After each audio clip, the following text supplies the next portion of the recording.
For what sin does one get kicked out of hell? What if the face of a demon is a kindly old woman rather than what we imagine to be monsters? We'll be learning all these things from Agnes just after this. There's a special kind of thrill that comes with finally getting something that's been in your shopping cart or on your wish list for a while. And that feeling is even better if you know you got the best deal for it. That's why the savviest shoppers shop with Rakuten. They get the brands they love with the most savings and cash back. And you can get it too. The idea is simple. Stores pay Rakuten for connecting them with shoppers, and Rakuten shares the money with you as cashback. Start getting cashback at your favorite stores like Sephora, UGG, Levi's, and many more. Plus, Rakuten lets you stack sales on top of cashback, so you're not missing out on any other deals or rewards you might already be a part of. It's easy to use, and you get your cashback through PayPal or check. Download the free Rakuten app and never miss a deal. Or go to Rakuten.com to start getting the most bang for your buck. That's Rakuten.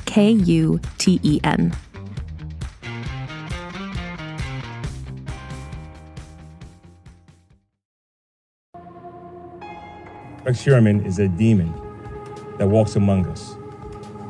A predator that ruined families. The Lisk podcast team was shocked by the recent news of Rex Hauermann's arrest in connection with the Gilgo 4 murders. After more than a decade of searching, law enforcement officials finally pieced together enough evidence to bring formal charges against him.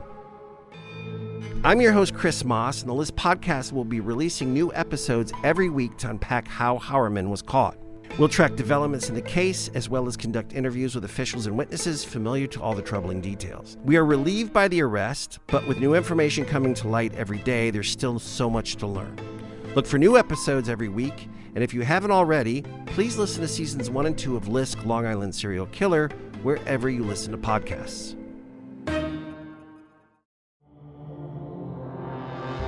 Hi, this is Fred Greenhalgh, your host to Undertow, Realm's podcast delving into the weird and the wicked. I'm also co-creator of the series we're experiencing, The Dark Tome. Last time, we met teenager Cassie Pinkham, who discovered the Dark Tome and its remarkable power to bring the reader literally into the world of the story.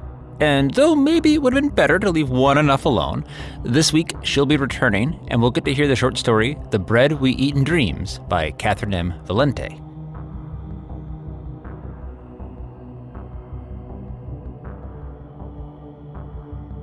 Catherynne M. Valente is the New York Times bestselling author of over 24 works of fiction and poetry, including Palimpsest, the Orphan's Tale series, Deathless, Radiance, and the crowd-funded phenomenon The Girl Who Circumnavigated Fairyland in a Ship of Her Own Making, and 4 books that followed it. She lives on an island off the coast of Maine, which, means we're kind of neighbors, and also that while she's not literally part of the Undertow metaverse, being out on an island comes with plenty of its own strange ambience, so kind of a close cousins to what we're doing here on Undertow. And let's head together now into the Undertow. I can almost smell the bread baking already.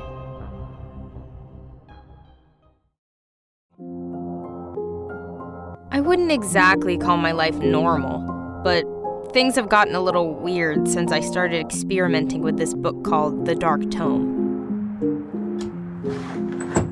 It started with this cranky old bookkeeper I know, Mr. Gussy. He helped me find the book, but it was me who first opened it, first experimented with where it could take me.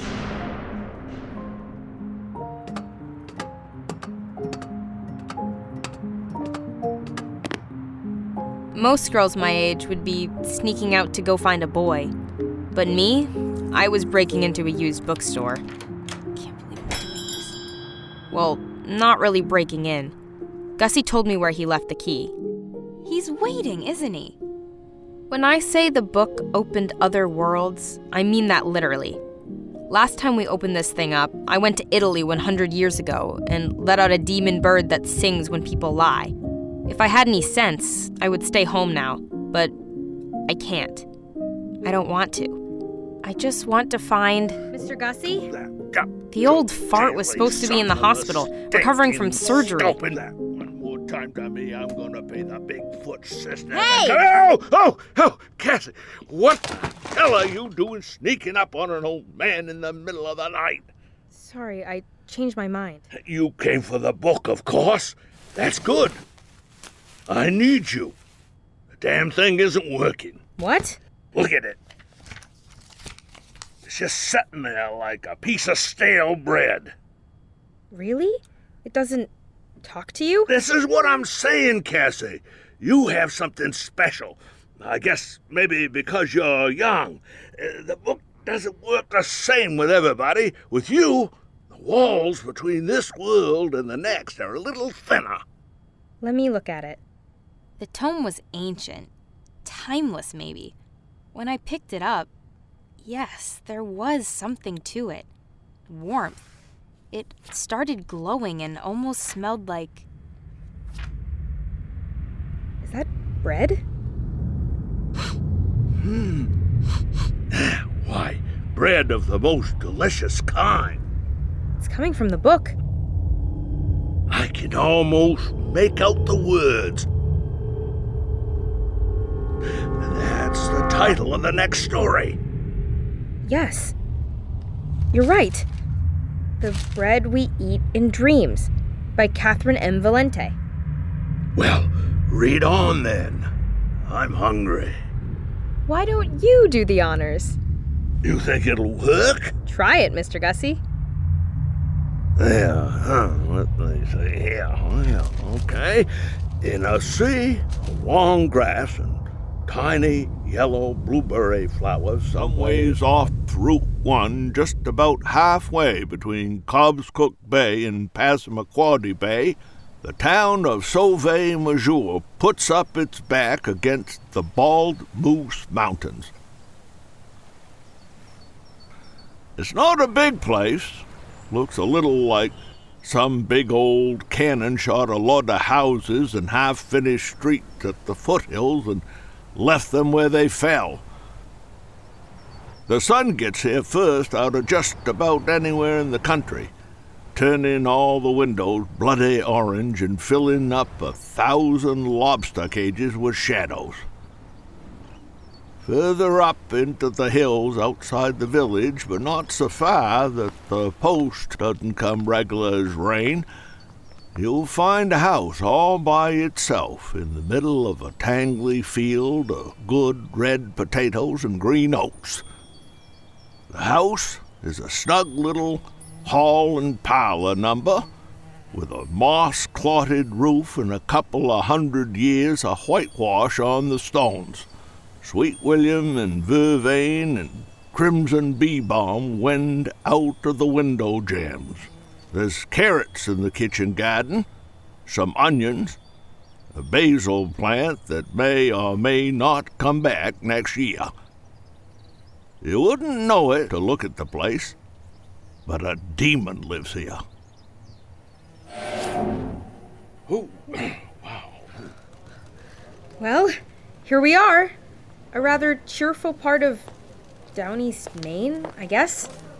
Looks it. Reminds me of a place I grew up. Only wrong time, I think. Look at that car. A 1966 Buick Roadmaster? So? Buick stopped making that car in 1958. Oh. So we ain't exactly in Kansas anymore, kid. Well, now what? Dunno. The book looks blank. Wait. No. I think... It says something about a door. Well, the last door I walked through brought me down to hell, and... Are we going to that cottage? It's just the front door to the home of a demon. Sounds like fun.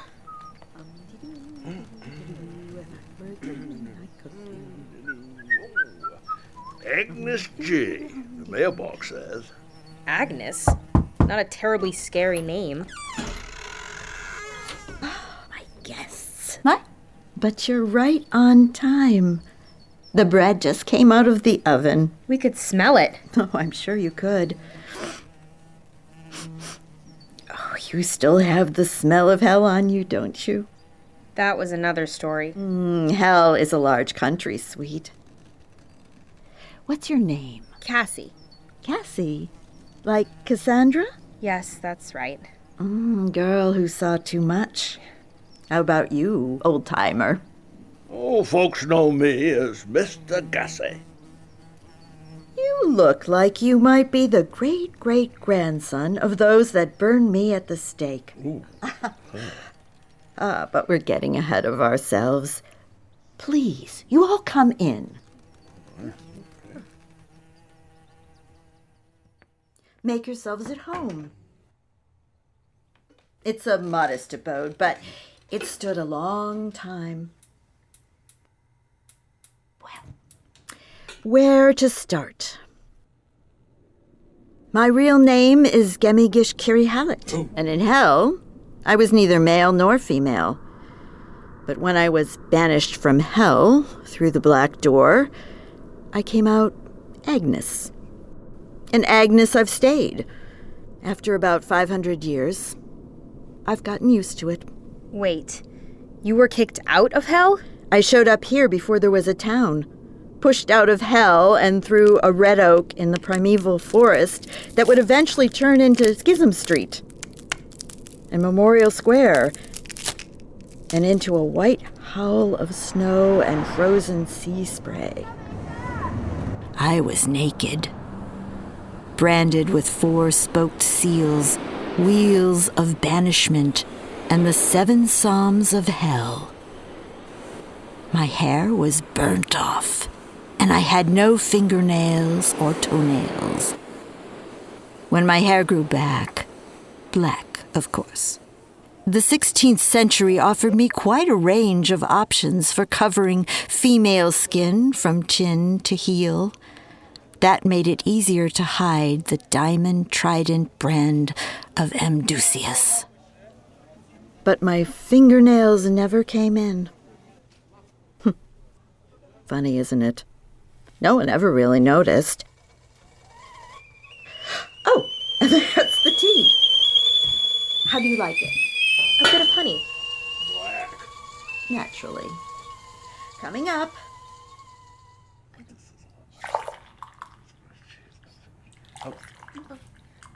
You may have noticed my bees buzzing as you came in. The lovelies. They're especially fat and happy this year. The currants came in as plump as marbles and just as shiny.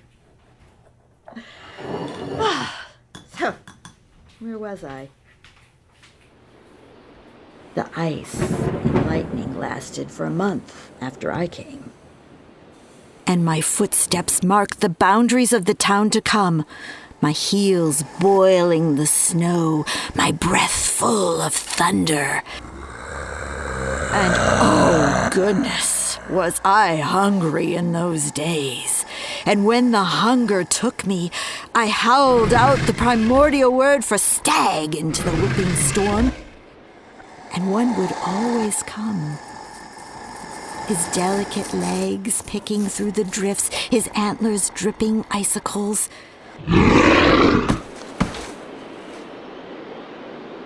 I ate my stags whole in the dark, crunching the antlers in my teeth.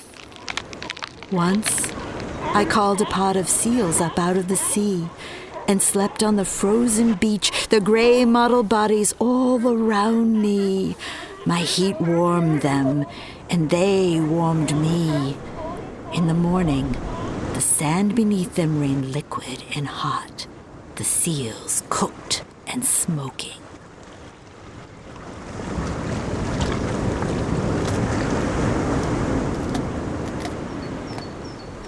I knew I had to build myself a little house, so that spring I set to work. I put my ear to the mud and listened for echoes. The sizzling blood of the earth moved beneath me in crosshatched patterns, and on my hands and knees I followed the patterns until I found what I was looking for, a patch of earth that shared a cherry tree and a water line with the house of Gemigish Kirihalet in hell. What? You found a place that intersects hell? Something like that. You see, Hell is a lot like a bad neighbor. It occupies a space just next to Earth, not quite on top of it or underneath it, just to the side, on the margins. And you can find those margins if you know how to listen. When I found the spot, I spoke to the trees in Proto-Arcadian, and they understood me. They fell and sheared themselves of needles and branches. Grasses dried in a moment and thatched themselves, eager to please me. With the heat of my hands, I blanched sand into glass for the windows. I demanded the hills give me iron and clay for my oven. I growled at the ground to give me snap peas and onions.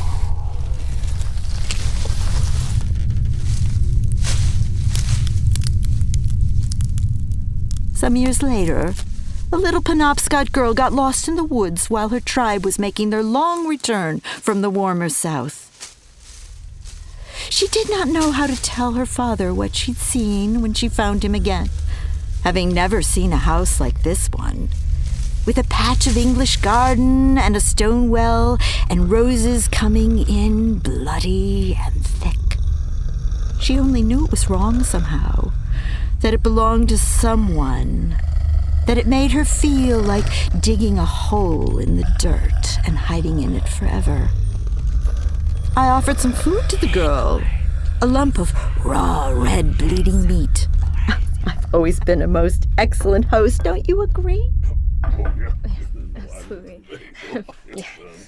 Before he marked my flesh with his trident, Amdusius loved to eat my salted bread, dipping his great long unicorn's horn into my black honey to drink. The child didn't want the meat I offered her, but that didn't bother me one bit. Everybody has a choice. That's the whole point.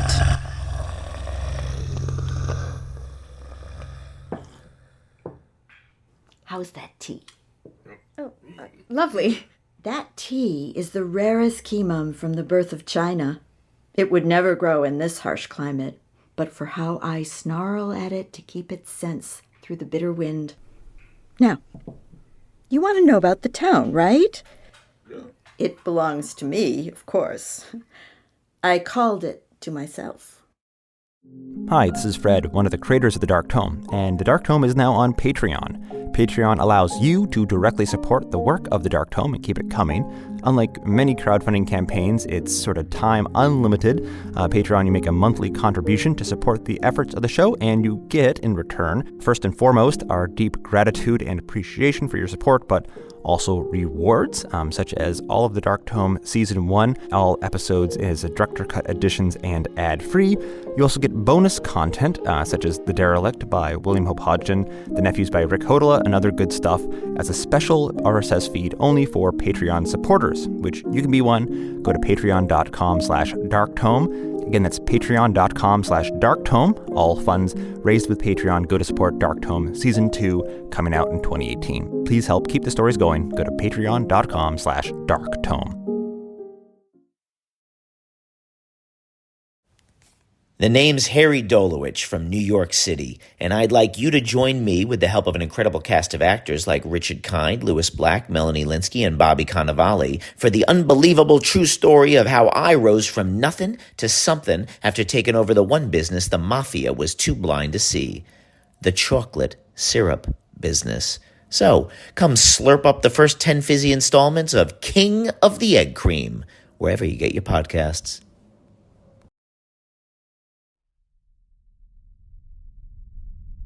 You see, a demon cannot function alone. If we could, then banishment would have no hurt. A demon craves company.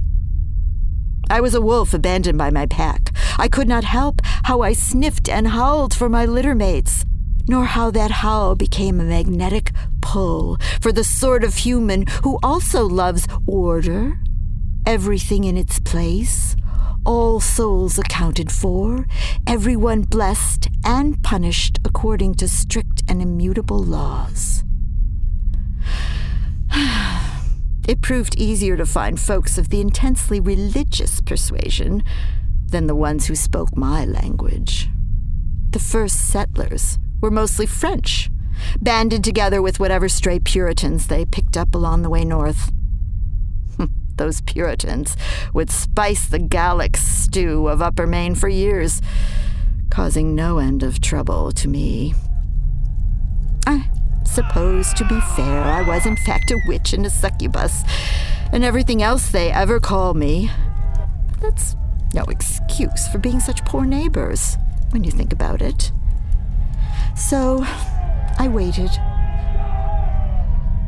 I waited for Martin Leclerc and Melior Pelican to raise their barns and houses, for Remy Montague to breed his dainty little cow to William Chudderley's barrel of a bull, for John Cabot to hear disputes in his rough parlor. I waited for the papist Hubert Cesarin to send for both money and a pair of smooth brown stones from Savey-Major Abbey back home in Gironde, and used them to lay out the foundations of what he dreamed could be the great Cathedral of St. Gerard and St. Adelard, the grandest edifice north of Boston. I waited for the Puritan Thomas Dryland to get drunk on Madeleine Liott's first and darkest beer, and marched over to the Cesarin manse and knock him round the ears for flaunting his papist devilry in the face of good, honest folk. I waited for Dryland to take up a collection amongst the Protestant minority, and along with John Cabot and Quentin Pole, to raise the frame of the free meeting house just across of what would eventually be called Schism Street, glaring down at the infant cathedral, and pressed Quentin's serious young son, Lamentation Pole, into service as pastor. I waited, most importantly, for little Crespine Montanet to be born, the first child of Sauvé-Major. I waited for the Dryland twins, Reformation and Revelation, what names! And for Madame Leclerc to bear her 5 boys, for Goodwife Wadham to deliver her redoubtable 7 daughters and single stillborn son. I waited for Mathelin Minouflet to bring his gentle wife over the sea from Cluny, who arrived already pregnant, soon to bear a son sired by Mathelin's own brother, who had assumed him dead. I waited for enough children to be born and grown up, for enough village to spring up, for enough order to assert itself so that I could walk among them and be merely one of the growing noisy lot of new young folk fighting over Schism Street and trading gray, damp wool for hard new potatoes. It was then I appeared. In Abelard in the Garden Square, the general marketplace, ruled wholly by an elderly, hunched Hubert Cesarin and his son Augustine. I laid out my wares among the tallow candles and roasting fowl and pale bluish honey sold by the other men. Now, in those days, a woman selling in the market caused a certain amount of consternation among the husbands of Sauvé-Major.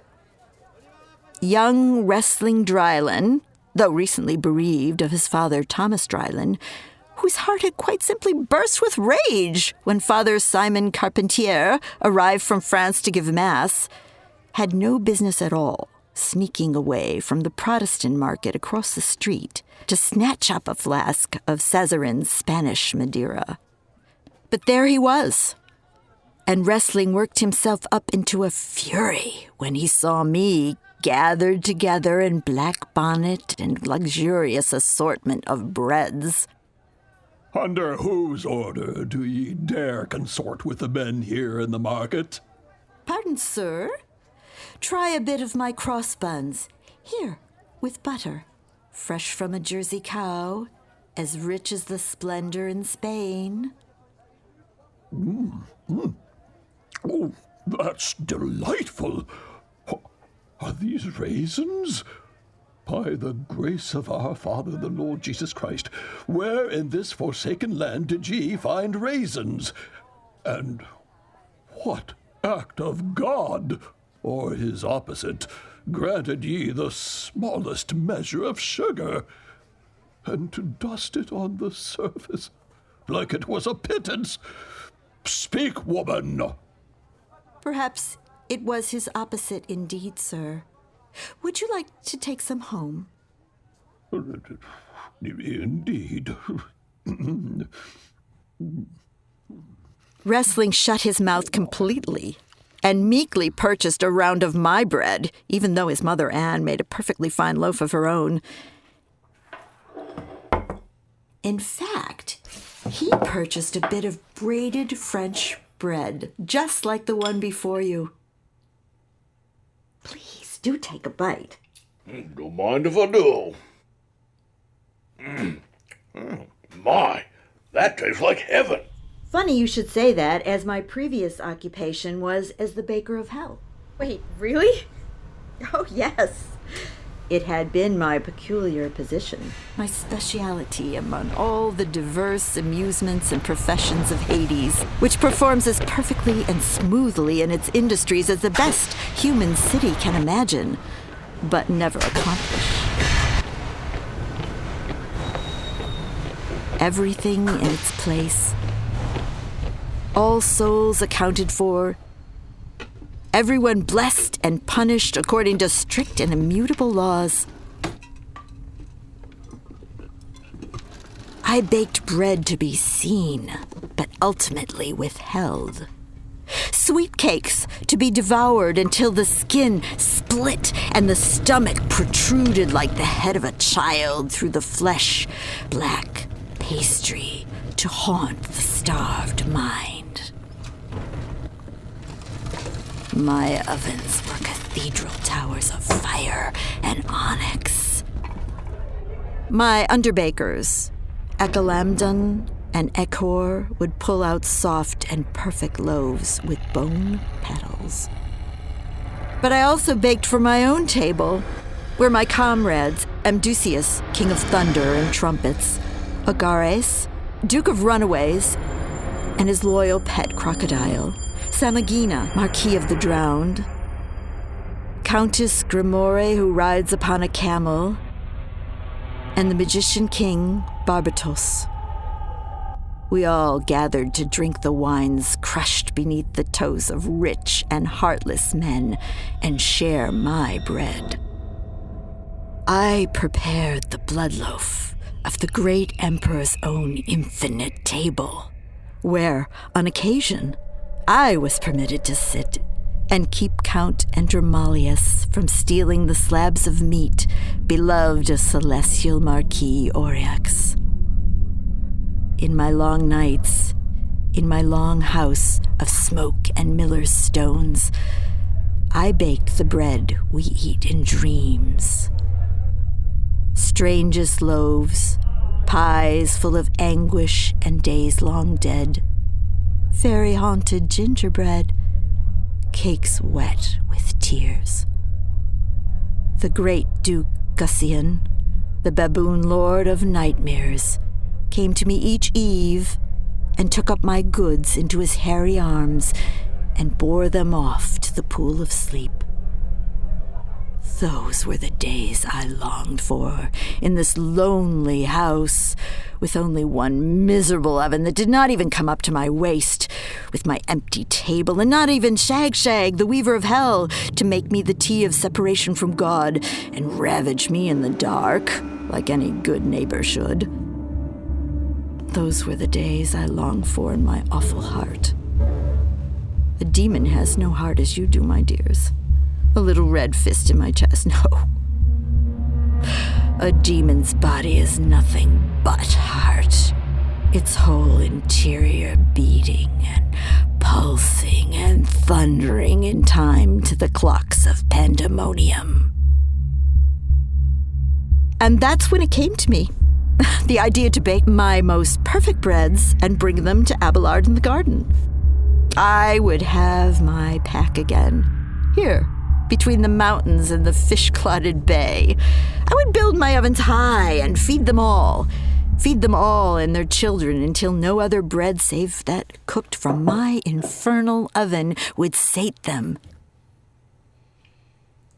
They would love me abjectly, for no other manner of loving had worth. And? They burned me as a witch, some 40 years later.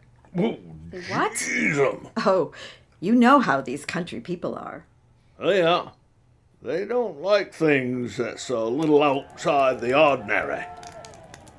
I think it was envy, mixed with hardship. As you might expect, it was one of the Protestants who did it. A descendant of wrestling Dryland, the pastor who had first confronted me in the Catholic market. You see, when asked, I would tell folk I was a member of a convent on the other side of these bald moose mountains, and I traveled into the Bay country to sell the sisters' bread, and lived in a little house as a hermit, consecrated to the wilderness in the manner of Saint Viridiana or Saint Julian. And who were they exactly? Products of my imagination, of course. But it was enough to set the mind of the country priest, Father Simon, to ease. The story of the local hermitess was quite a relief, you see, since a woman alone is a kind of unpredictable inferno that might at any moment light the hems of the innocent young. If they only knew. Oh. Oh, the local Protestants spoke of Sister Agnes with great reverence, of how she had such a fine hand at pies and preserves. Couldn't hurt to let a little piety and thankful go and learn a bit from her. Even if she was a papist demoness, her shortbread would make you take communion just to get a piece. She's a right modest handmaiden, don't you think? Oh, yes, I do. Oh, yes. I was hoping Isabel could take our daughters Marie and Heloise to learn their letters from her. She sings so beautifully at Christmas Mass, didn't you hear? Poor Christophe Minoflet fell into a swoon when she sang the Ave. Why not let our girl Beatrice learn her scales and her octaves at her side? Oh, and what of the garden? Don't you want to know what she does to the soil up there? Why, at my lot, it's more rock than dirt. Mm-hmm. Someone must learn how she makes her pumpkins swell and her potatoes glow with red health. Have you seen the peas? They come up almost before the snow can melt. And the blueberry bushes. By June, they grown with the weight of their dark fruit. Yes, we must let young Annabelle and Elizabeth and Jean and Martha go straight away and study her methods. Yes. And if a seed or two of those hardy crops should find its way into the pockets of our girls' aprons, well, such was God's will. Yes. Yeah, of course. Thus did I find myself with a little coven of village girls, all bright and skinny and eager to grow up, more eager still to learn everything I could teach. I'm not embarrassed to say that I wept with relief and the peculiar joy of devils. I took them in, poor and rich, papist and Puritan, gathered them round my black hearth like a wreath of still-closed flowers, and I opened them up. You see, Mary Beth, the way you spin the wool? If you use it like so. Oh, I see. Like silk in your hands. Oh, Sister Agnes. Yes, Ruth. Please show me how you work the dough. Oh, yes. I'll show you the sweetest breads, darling, such that you'll rue the humble loaf of your mother. Sister Agnes, why is your Bible so much heavier than Father Adrian's? Whatever do you mean? His doesn't have the Gospel of St. Thomas or of Mary Magdalene. Mm-mm. Oh, yes. And one of the books of the two thieves. I never heard such on Sunday morning. Child, I doubt you would have. I doubt it. There are many bits of knowledge that your sister Agnes will share with you that you will never learn in church. Stay here with me, and I'll teach you all you might ever hope to know. I suppose you might say I got careless. Perhaps I did. But let it be said, a demon never has a large measure of care to begin with. The girls seated round my table like grand dukes made me feel like my old self again. And who can resist a feeling like that? Not many. And a demon hasn't even got a human's meager talent for resisting temptation, even if it may lead to their own immolation. It all started with Sebastian Caesarine. Do not like her, I tell ye. She has the devil about her. You send our blessed Basile to her to learn lace, do you not? Only for I'll be damned if Marguerite Leclerc's brats would outshine a Sazarin at anything, and if Reformation Dryland's plain, sow-faced granddaughter made a better marriage than my own girl, I'd just have to lie down dead in the street from the shame of it. That doesn't mean I have to like it. Sounds like a mean spirit has come to reside in thee, dear wife, not Sister Agnes. Think ye that, husband? Have ye not seen the way dear Basile comes home, smiling in a secretive sort of way, her breath quick and delighted? She does her work so quickly and so well that there is hardly anything left to do here. Isn't that what you send her for, woman? Be glad for ease, for it comes but seldom. It's unwholesome, a woman living alone out there. I wish Father Adrien would put a stop to it. Ah, but you know that won't be so. Before Father Simon, God rest his soul, passed from this earth, he confided to Father Adrien that he felt Sauvet-Major harbored a saint. A saint? Father Simon called that succubus a saint? Peace on ye, woman. You know that Father Simon dreamed that the writ of St. Agnes's veneration might arrive from Rome one day, and with it we could secure the finances to build the Cathedral of St. Gerard and Adelard, the dream of your own great-great-grandfather. What mean you, husband? That the demoness will help us build the cathedral? A cathedral requires more in the way of coin and time than even we Sazarins can manage. With such a great weight upon him, how can you expect Father Adrien to censure the hermit woman on which it all depends? You are right, husband. I shall speak no more of it. Of the saint. While all seemed right with the papists, with the Puritans, I had no such luck. Pastor Pole had no such hesitation. Lamentation Pole had raised his only son Troth to know only discipline and abstinence, and no other boy could begin to compete with him in devotion or self-denial. Pastor Pole's sermons in the Free Meeting House, which he would rename the Free Gathering Church, bore such force down on his congregation that certain young girls had been known to faint away at his roaring words.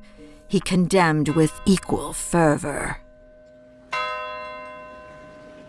Harvest feasting, sexual congress outside of the bonds of marriage, woman's essential nature. All of these things are the work of the devil. No. And let me add to that the ridiculous names of the Sazarins and other papist decadents saddle themselves with. For they are not fooling God with their vanity. The grumbling might have stayed just that, grumbling, if not for the sopping wet summer of '09 and the endless bestial winter that followed. If it had not been bad enough that the crops rotted on the vine and sagged on the stalk, cows and sheep froze where they stood come December. And in February, Martha Chatterley discovered frantic mice invading her thin, precious stores of flour. Yet while the rest of the town suffered, my little garden thrived. In May, my tomatoes were already showing bright green in the rain. In June, I had bushels of rhubarb and knuckle-sized cherries, and in that miserable gray August, I sent each of my students home with a sack of onions, cabbages, apple squash, and beans. When Basile Caesarin showed her mother her treasure, her mother's gaze could have set fire to a block of ice. When Weep Not Dryland showed her father, wrestling's eldest and meanest child, elected Dryland, my winter store, his bile could have soured a barrel of honey. Schism Street was broached. Sebastian Caesarin, prodding her husband and her priest before her, walked out halfway across the muddy, contested earth. Pastor Pole met her joined by elected Dryland and his mother, Martha and Makepeace Chatterley, and James Cabot, son of the great Judge John Cabot. On the one side of them stood the perpetually unfinished Cathedral of St. Gerard and St. Adelard, its ancient clerestory, window pane, and foundation stones standing lonely beside the humble chapel that everyone called Cathedral anyhow. On the other, the clean steeple and whitewashed of the free-gathered church. Oh, she's a witch. She's a succubus. Why should we starve when she has the devil's own plenty, You know this song. It's a classic, with an old workhorse of a chorus. My girl Basile says she waters her oats with menstrual blood and reads over them from a gospel the Father says no righteous soul should know. My maid says her cows give milk 3 times a day. Our Lizzie says she hasn't got any fingernails. She holds sabbats up there, and the girls all dance naked in a circle of pine. What? Oh, my. Well, my Bess says on the full moon, they're to fornicate with a stag up on the mountain while Sister Agnes sings the Black Vespers. If I ask my poor child, what will I hear then? I can't imagine. Oh, I heard them down in the valley. I heard the heat of their whispers and knew they would come for me. And I waited, as I had always waited. It wasn't long. James Cabot made out a writ of arrest, and Makepeace Chatterley got a gang of goons to come up with him to the hill and drag me out of my house and install me in the new jail, which was the Dryland barn.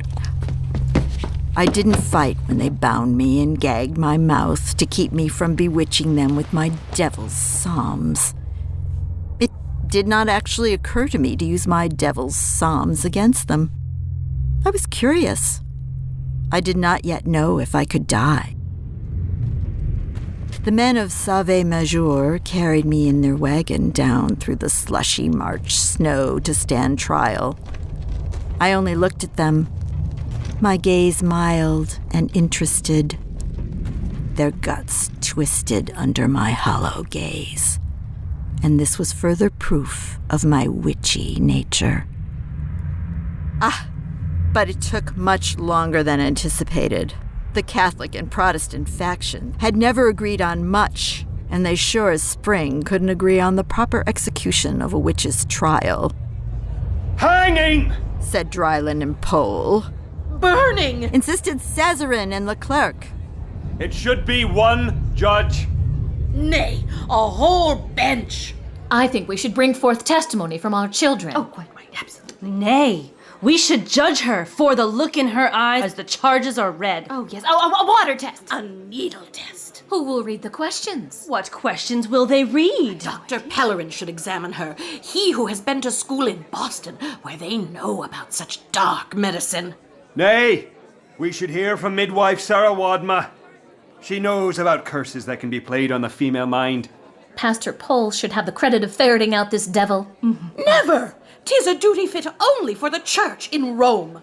What name should the town bear on its warrants? Sauve Major. A nest of snakes and papistry. Oh, help on high! A den of jackals and schismatics. Oh. Who will have her garden when she is gone? Who will have her house? I want it! You cannot have it. I want it. It should be mine. And I waited. I waited for my girls to come to me, and they did. First, the slower students who craved my approval, and finally Basile and Weepnot and Lizzie Wadham and Bess Chatterley and the other names listed on the writ of execution, though no one had asked them much about it. I slipped my chains easily and put my hands to their little heads. Go and do as I have done. Go and make your gardens grow. Make your men double over with desire. Go and dance until you are full up of the moon. Are you really a witch? Ventured Basile Cesarin. No, a witch is just a girl who knows her mind I'm better than a witch. Look at the great orgy coming up like a rose around me. No night in hell could be as bright. And it was then that I took off my black wool gown before the young maids. They saw my 4 spoked seals and my wheels of banishment and the 7 burnt psalms on my skin. They saw that I had no sex. They saw my long name writ upon my thighs.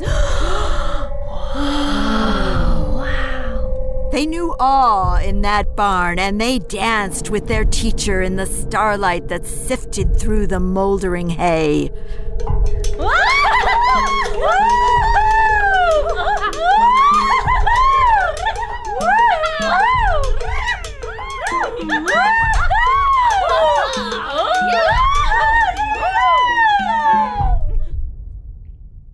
A certain revered minister, Goodman Mather, came to visit me while I waited for my trial. Goodman Mather? He was behind the Salem witch trials, right? Yeah. I read about it in school. The same. Pastor Poe managed not to wholly prostrate himself before the famous man, but took him immediately to speak with the condemned woman of whom that illustrious soul had heard of all the way down in Salem, a confirmed demoness beyond any doubt. Pastor Pole's own wife, Mary in the Manger, brought a chair to seat the honored minister upon, along with what cider and cheese they had to spare. Cider made from my ruby red apples, and milk from my own Jersey cow. But I digress.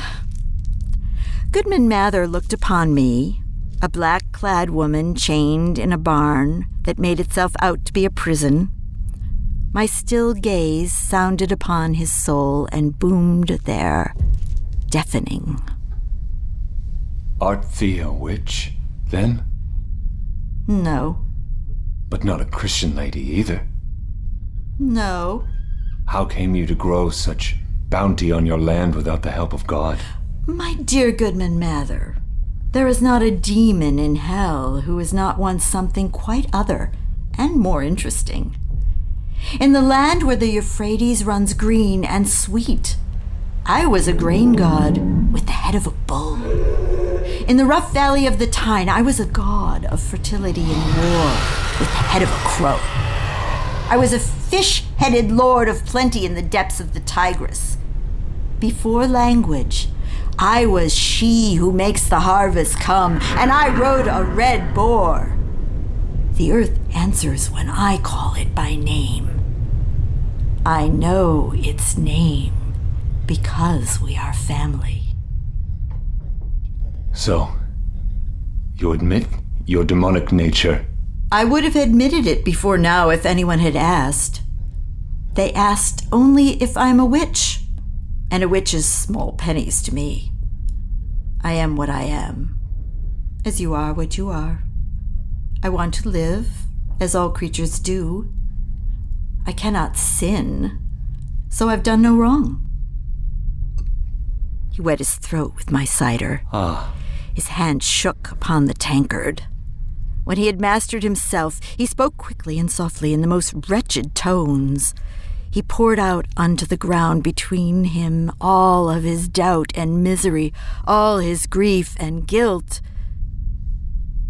I fear that I was wrong, that I sent innocent women and girls to death for only imagined afflictions against God. But what if they were not witches, and we, the accusers, were the ones who were the demons? I fear that all the blood of the innocents may weight me down when I reach the gates of paradise and bring me to the other place. I suppose he gave me all this because I proved to him his whole heart, his invisible world. I proved him a good man, despite the hanging hill in his heart. Tell me that I will know the kingdom of God in my lifetime. Tell me the end of days is near, for you must be the harbinger of it. You must be its messenger and its handmaiden.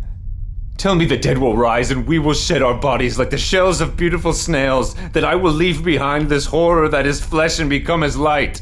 Tell me again, I need never again be a man, that I need never err more, nor dwell in the curse of this life. Tell me you have come to murder this world, so that the new one might swallow us all.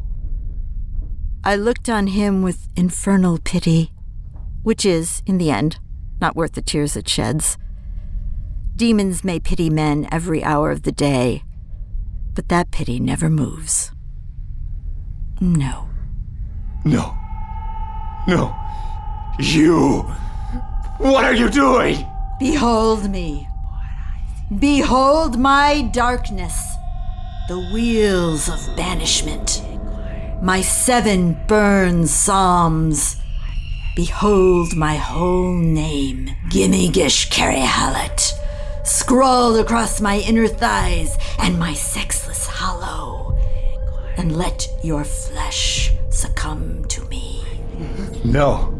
Yes, Pastor, behold me and feel me. Feel the reality of your flesh. Feel the arrow of your need. No, Feel the beauty of temptation, of succumbing. Do you succumb? Yes. Yes! Yes! Yes!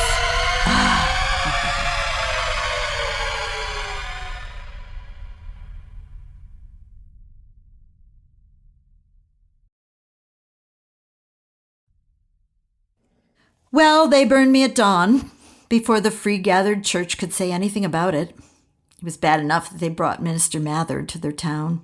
The Catholics of Save-Major would not stand to let a Protestant nobody pass judgment on me, their very own witch. There are a few witnesses. Father Adrien, who made his apologies to Father Simon in heaven. Sebastian and Jerome Cesarin, with young Basile clutched between them. Marguerite Leclerc and her husband Isaac. The church would handle their witch, and the schismatics, to be bold, could lump it. The Protestant had all those girls down in Salem. Rome had to have its due in the virtuous north. Our Father, who art in heaven, hallowed be thy name. Thy kingdom come, thy will be done, on earth as it is in heaven. Give us this day our daily... Father Adrien tied me to a pine trunk and read my last rites. I did not spit or howl, but only stared down the priest with a gaze like dying. I said one word before the end, but no one understood it. Each of the witnesses lit the flame so that none alone would have to bear the weight of the sin. For thine is the kingdom and the power and the glory forever and ever. Amen. A year later, Sebastian Cesarin would insist, drunk and half-toothless, hiding sores on her breast and losing her voice, would rasp to her daughter, insisting that as Sister Agnes burned, she saw a bull's head glowing through the pyre, its horns molten gold and garland in black wheat.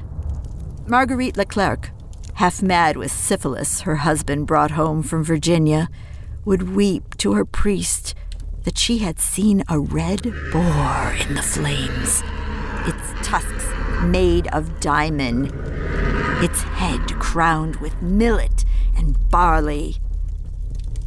Jerome Cesarin, shipwrecked 3 years hence in Nova Scotia, his cargo of Madeira spilling out into the icy sea, would tell his blue-mouthed, doomed sailors that once he had seen a saint burn, and in the conflagration a white crow, its beak wet with blood, had flown up to heaven, its wings seared black. Father Adrien dreamed of my burning body every night until he died, And the moment my bones shattered into 1,000 fiery fish, he woke up reaching for his Bible and finding nothing in the dark. Father in heaven, I burned a saint alive.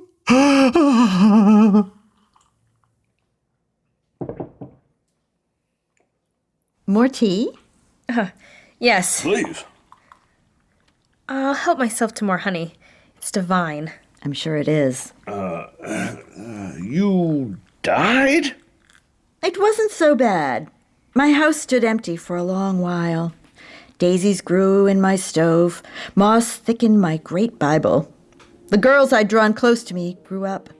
Basile Cazarin became so lovely, men winced to look at her. She married a Parisian banker and never returned to Sauve-Mejeur. Weep Not, Dryland, bore 8 daughters without pain or even much blood, and every autumn took them up to the top of the Bal Moose to howl at the night sky, while her husband slept in his comfortable bed.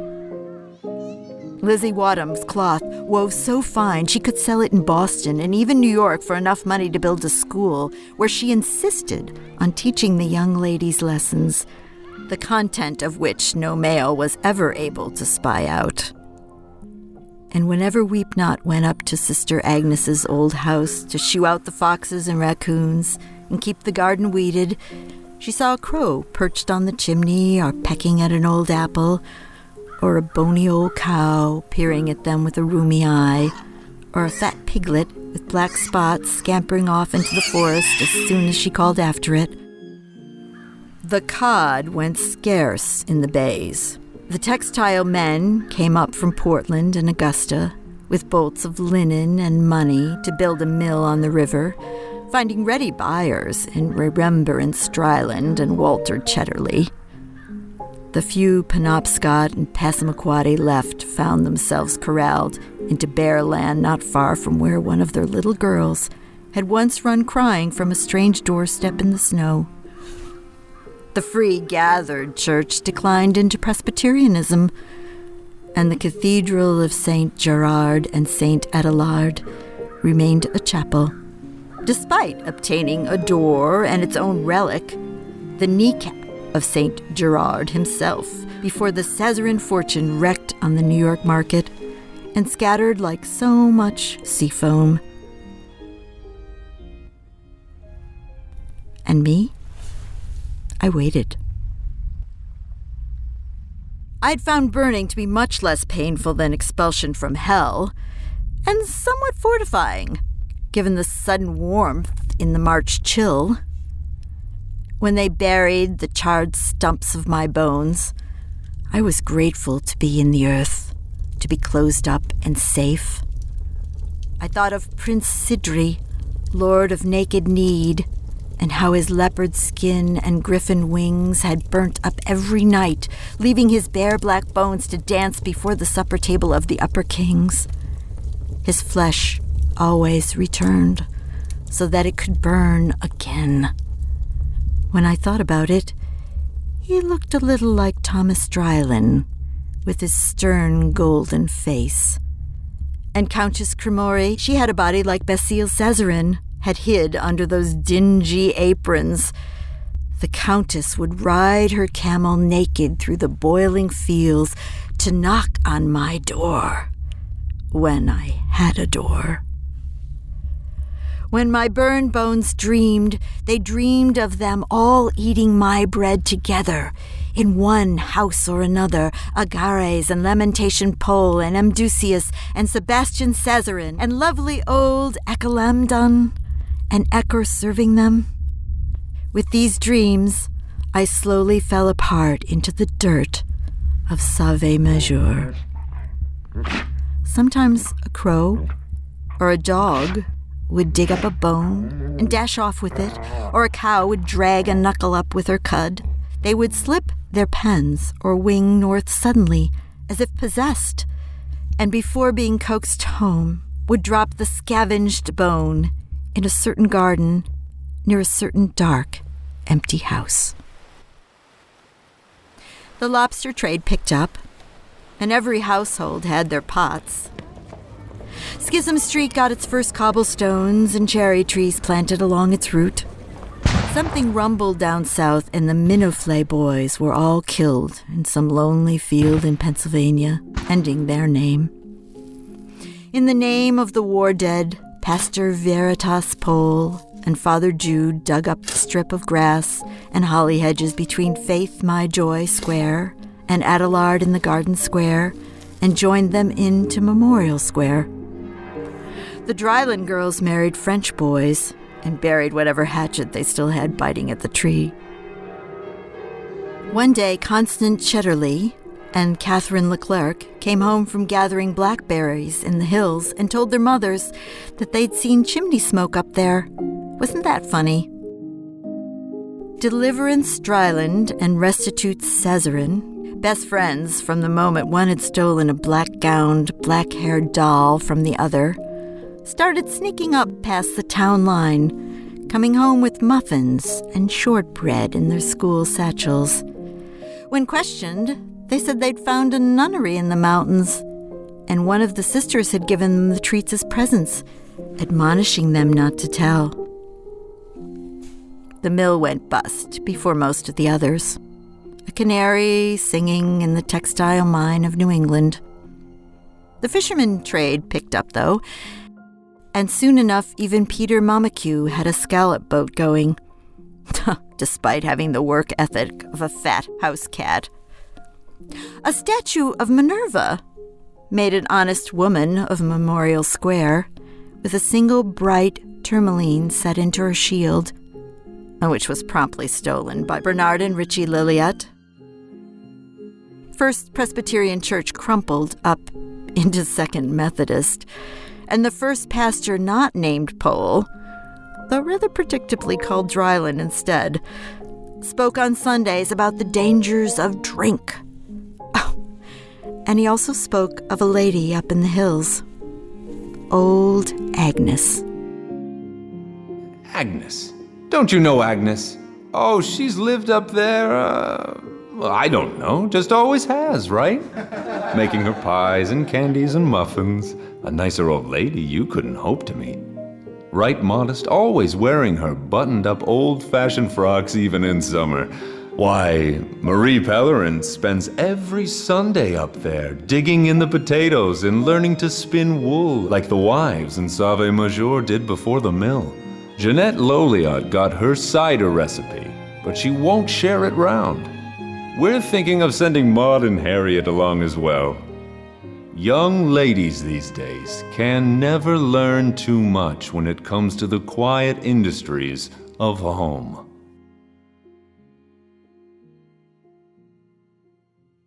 Mr. Gussy? What's that? The pages are getting foggy. I think you need to read some more. I need to, yes, that's right. Far up into the hills above the stretch of land between Cobb's Cook and Passamaquoddy Bay, if you go looking for it, you'll find a house all by itself in the middle of a brambly field of good straight corn and green garlic. It's an old place, but kept up. The whitewash fresh and the windows clean. The roof needs mending. It groans under the weight of hen's bane and mustard and rue. There's tomatoes coming in under the windowsill in the kitchen. A basil plant that may or may not come back next year. Jenny Cesarin comes by Sunday afternoons for Latin lessons and to trade a basket of cranberries from her uncle's bog down in Lincolnville for a loaf of bread with a sugar crust that makes her heart beat faster when she eats it. She looks forward to it all week. It's quiet up there. You can hear the potatoes growing down in the dark earth. When October acorns drop down into the old lady's soot-colored wheelbarrow, they make a sound like guns firing. Agnes starts the preserves right away, boiling the bright sour berries in her great, huge pot until they pop. Now, you see that? It means the berries are at just the right temperature. Heat helps them give up their sugar. Not unlike young girls. Do you know they used to burn witches here? I read about it last week. Oh, I've never heard that. They did.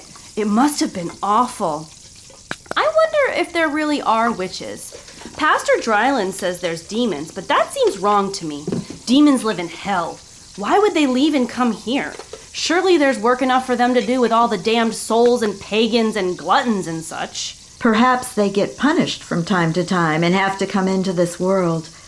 Oh, these are just about... What would a demon have to do to get kicked out of hell? Warm autumn sun lights up young Jenny's face, a gentle, bookish girl who looks so much like her ancestors, Hubert Sazarin and Thomas Dryland. Gemigish Karahalet tightens her grip on her wooden spoon, stained crimson by the bloody sugar it tends. The demon shuts her eyes. The orange coal of the sun lights up the skin, and the bones of her skull show through. Perhaps, for one moment, only one, so quick it might pass between two beats of a sparrow's wings, she had all her folk around her, and they ate of her table, and called her by her own name, and did not vie against the other. And for that one moment, she was joyful, and did not mourn her separation from a god she had never seen. Oh, Auntie Agnes, can I have some of your cream? I so love your cream. You may, child. Anytime. The sun goes down over Bald Moose Mountain, and the lights come on down in the soft, black valley of Sauve Major.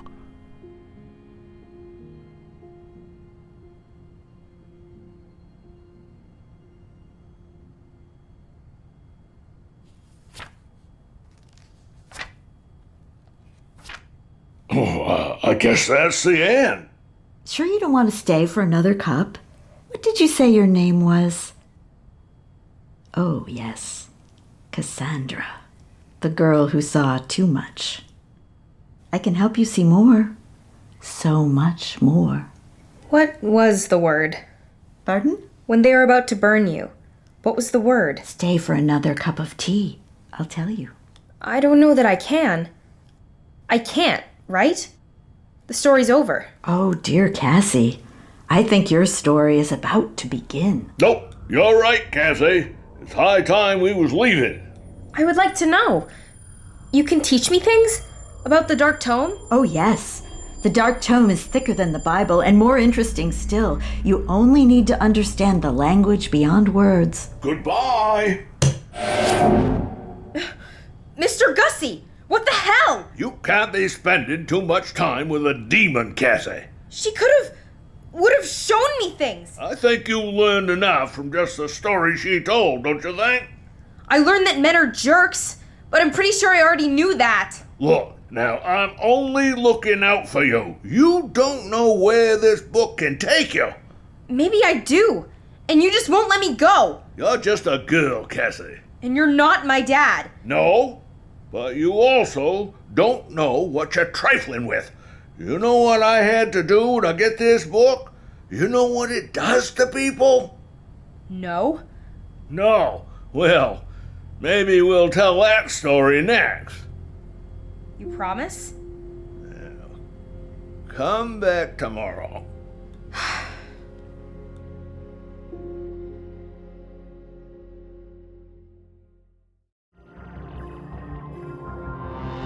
Okay, well, we're leaving Agnes behind, but the stories of the Dark Tome are just getting started. Next time, we're headed south to Appalachia, where we'll be experiencing the story Breathe My Name by Christopher Golden. We'll be in a coal mine with oxygen running out, wondering what spirits might be there to help us. Keep listening here in the Undertow. Hi, listeners. This is Jason Liu, creator of Birds of Empire. I am beyond excited to introduce our new season and dive back into the world of New Dakota.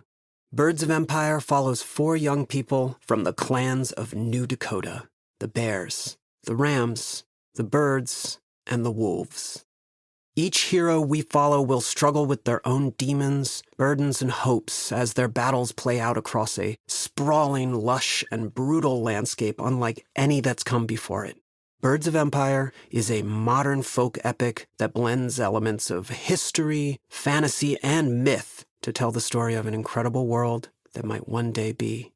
Book 1, The Dawn Age, introduced us to the world and the heroes who call it home.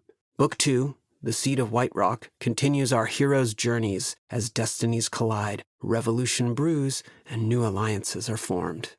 All things return. Follow now on Apple Podcasts, Spotify, or wherever you're listening to never miss an episode.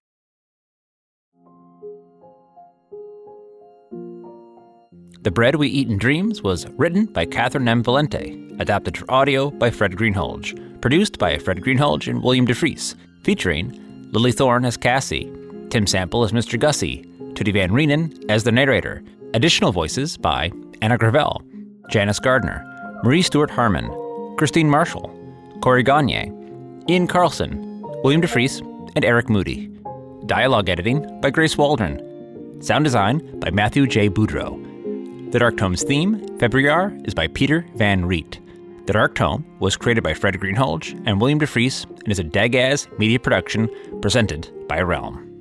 Undertow is a production of Realm, hosted by Fred Greenhalgh, produced by Mary Azadolahi and Haley Wagreich, associate produced by Nicole Kreuter and Alexis Latshaw, executive produced by Fred Greenhalgh, Molly Barton, and Marcy Wiseman. Undertow's theme, Dark Rumbling, is by Hubert Campbell. Cover art by Kendall Thomas. Find more shows like Undertow by following Realm at Apple Podcasts, Spotify, or at realm.fm. Realm is your portal to another world. Listen away.